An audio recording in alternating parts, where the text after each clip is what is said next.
మన ముఖ్యమంత్రి గారికి, అదేవిధంగా వేదిక మీద ఉన్నటువంటి తోటి మంత్రులకు, ఇక్కడ ఇచ్చేసిన భక్తులకు, ప్రముఖులందరికీ, పత్రికా విలేకరులకు నా హృదయపూర్వక నమస్కారం.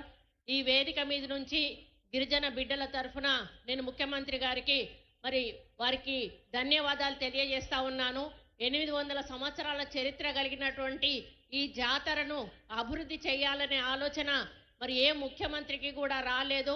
ఈరోజు గిరిజన బిడ్డగా ఉన్నటువంటి సీతక్క ఈరోజు ఈ ప్రాంతాన్ని మరి ఎమ్మెల్యేగా ఉండడము, ఆమె మంత్రిగా ఉండడము, ఆమె ఖాయంలో ఈ యొక్క సమ్మక్క సారలమ్మ జాతరను ముఖ్యమంత్రి గారు నా భూమితో నా భవిష్యత్ అనే విధంగా వారు తీర్చిదిద్దడంలో మరి వారిని నిజంగా మరి రానున్న వందల చరిత్రలో నిలిచిపోయే విధంగా ఈరోజు వారు చేపట్టడం మరి ముఖ్యంగా మేము గర్వపడతా ఉన్నాము.